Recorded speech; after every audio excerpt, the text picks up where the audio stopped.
فَإِن لَّمْ تَفْعَلُوا، اور پس اگر تم ایسا نہ کر سکو، وَلَن تَفْعَلُوا، اور تم ہرگز ایسا نہیں کر سکو گے۔ اللہ تعالیٰ نے اس پہ اپنا اوپینین بھی دے دیا ہے کہ یقیناً تم کر بھی نہیں پاؤ گے۔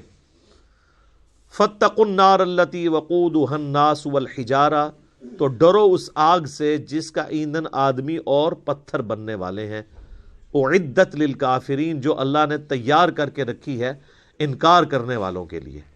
اچھا، یہ کافرون کا ترجمہ یا مسلمون کا ترجمہ جو ہے نا، وہ ہم عموماً تو کر رہے ہوتے ہیں مسلمان اور کافر، اصل جو ترجمہ ہے نا مؤمنون کا یا مسلمون کا، سر تسلیم خم کرنے والے، بات ماننے والے، اور کافر وہ ہیں جو بات نہیں ماننے والے۔ کوئی مسلمان بھی کافر ہو سکتا ہے اور کوئی کافر بھی مسلمان ہو سکتا ہے کہ کوئی صحیح بات مان لے۔ وہ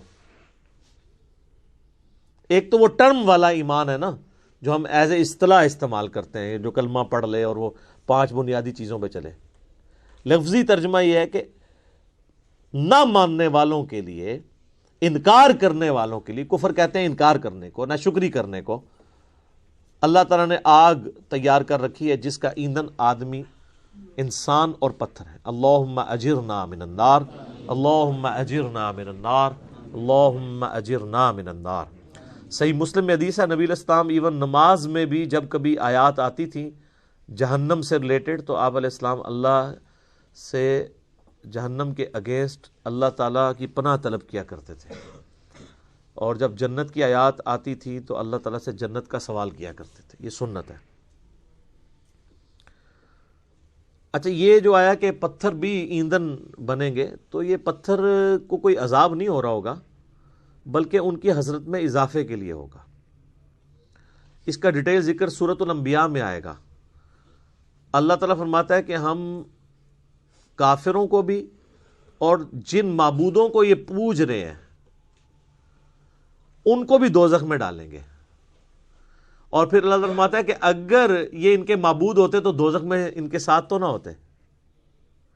پھر کافروں نے اس کا بھی ٹھٹھا کیا، انہوں نے کہا اچھا اس کا تو مطلب ہے پھر عیسیٰ ابن مریم کو بھی دوزخ میں ڈالا جائے گا، کیونکہ عیسیٰ ابن مریم کی بھی لوگوں نے پوجا کی ہے۔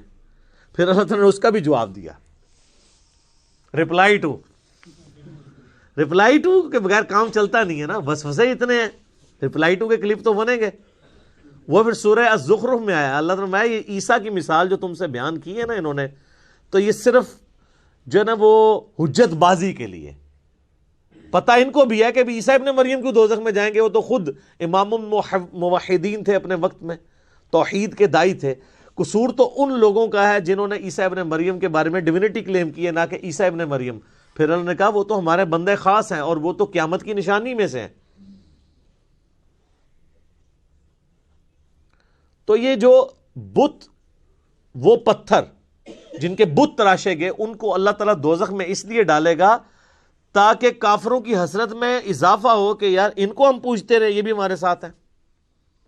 اس کا یہ مطلب نہیں ہے کہ وہ ان پتھروں کو عذاب ہو رہا ہوگا، بلکہ وہ پتھر تو الٹا ان کے لیے خود عذاب بن جائیں گے، کیونکہ جب پتھر گرم ہوں گے تو وہ تو گرمائش زیادہ فیل ہوگی۔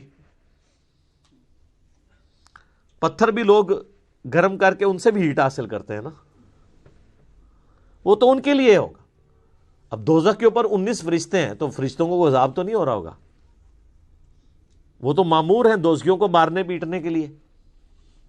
اللہ تعالیٰ تو اس بات پہ قادر ہے کہ ایک ہی فریم آف ریفرنس میں مختلف لوگوں کے اوپر مختلف حالت طاری کر دے۔ یہ تو ہم نے دنیا میں ایکسپیرینس کیا ہے۔ آپ میں سے اگر کسی کو ملیریا ہوا ہو سخت گرمیوں میں، تو اسے تو 2 رضائیاں بھی اڑا دی جائیں تو اس کی ٹھنڈ نہیں ختم ہوتی،